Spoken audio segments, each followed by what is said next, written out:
Hey, I'm back again, guys. So we're going to talk a little bit about something that everybody loves to talk about: RNG, random number generating. In a game like, well, just about any game, there's perfect knowledge games, which are like chess, checkers, things like that, where you have full knowledge of everybody's playing pieces and where they are and where they could possibly go. In a game like poker, you have some knowledge, but you don't have perfect knowledge because you don't know what your opponent has in their hand, and the whole game is based upon bluffing that you have a bigger hand or better hand than your rest of the table. So there's a random element when it comes to card games that is the shuffle of the deck and the deal of the draw. So, or the dealing of the hands. So when we this is what I'm talking about. This is random here. There was no reason that should have happened because the game wants me to fight and kill him with the Malfeasance. More importantly, I have an exotic cipher on my hands, and it is, I think, the reason why these last two Gambit matches I have not played in. Strikes are like the longest and hardest thing for me to do because they are so tedious. They are drawn out, long, boring affairs, and boredom really comes down to one or two things.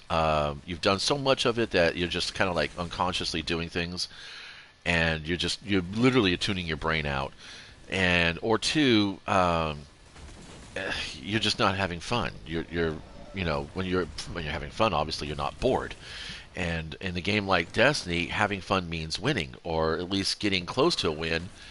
That wasn't that close, but okay, I'll take it. Um, what did I get spawned next to the bad guy? Is that the problem? Is that the thing that's going on here? Yep, I think I did. Um, so yeah, I think so. When you have random elements in games, um, it's kind of really not all that great. Only because you start fighting against the system, and it's difficult to work with a system you can't predict. And in Destiny, back in Destiny 1, you could predict certain things. You can predict the effectiveness of a particular combination of rolls. You could predict where your weapon rounds are going to land based upon, um, factors of the gun, like recoil and shit like that, and scatter. Uh, which is why I like fusion rifles because it's kind of like, if I'm going to hit, I'm going to kill. That's going to be the thing. And I like that. Um, but there's a thing I want to talk about that's really all about tilt. And now in tilt is a term that came about during the pinball era, where clubs, really with a whispering slab,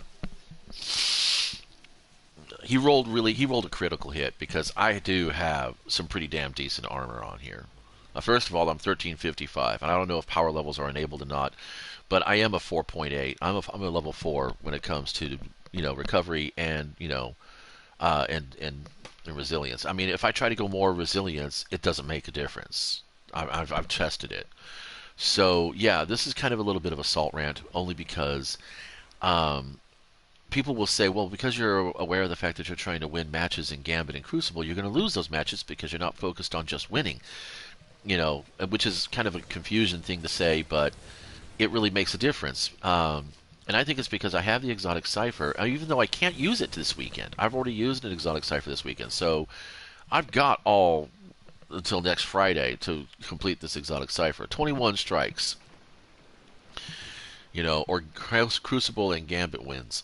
And I mean, effort-wise, it's easier to do the strikes in spite of the fact that they are going to take. They feel like they take longer than even Crucible matches, even things like elimination, which are slogs. I mean, the last three lobbies have been completely trash for me. I'm not kidding, and I'm no offense to the people I'm playing with, but we are definitely being paired against people of a much higher play skill than the group that I happen to be with, and I could tell this not because we're not winning, and so much as that is that they're not focusing on the things that can get you to win in this game. Plus I keep getting this happening. You know, it's like everything on the map is softening me up for the enemy. So, yeah, is that tilt? Yes. So, back in the pinball thing, if you got angry at the game, or if you wanted to, like, move a ball away from a bumper, they called that tilt. Now, that enemy's got a predictive targeting system on him because he didn't know I was spawning over there. So, how did he know I was over there? Well, that's because the game cheats. The game's RNG decides at the start of the match whether or not you're going to get bored or not. When I say bored, I mean, like, take a look at here. I'm second on my team, which means that, when we go to the post Carnage report, it's going to show that I've got, second most kills or motes banked. Obviously not motes banked, but I've done the second most damage. See, look at this. The other thing, too, is like, I have ammo mods. That's supposed to stack. I've gotten 2 rocket launcher rounds this entire match. And you're supposed to proc ammo with an exotic primary. I've been getting exotic primary kills. And look at this! I've never seen this before. What is this? This is stupid. This is like, what the hell is this? And, I mean, back in Destiny 1, community leaders used to say, well, yeah, Crota's bugged, but that makes it more challenging. No, it makes it unfun. So, tilt in the olden days meant you literally physically tilting the pinball machine so to get a desirable outcome. Now it's your attitude towards the game influencing your performance. And I don't feel like I'm being susceptible to tilt. I don't start tilting until I start seeing a pattern. And the pattern is already here. Like, I'm the only one shooting at him. I don't see any... Okay, there's a couple of guys down there. Okay, cool. We're at Primeval times 4. We should win this one. There's no logical reason not to win this one. Especially since I'm tanking, basically. All you got to do is kill the envoys, and you rank up your Primeval Slayer, and then they get a portal. See, there's a pattern here, guys. Come on, it's super easy. You kill the Primevals support envoys, and then you just fucking lay into the boss. The invader's going to be busy looking for people at the back of the map, like me.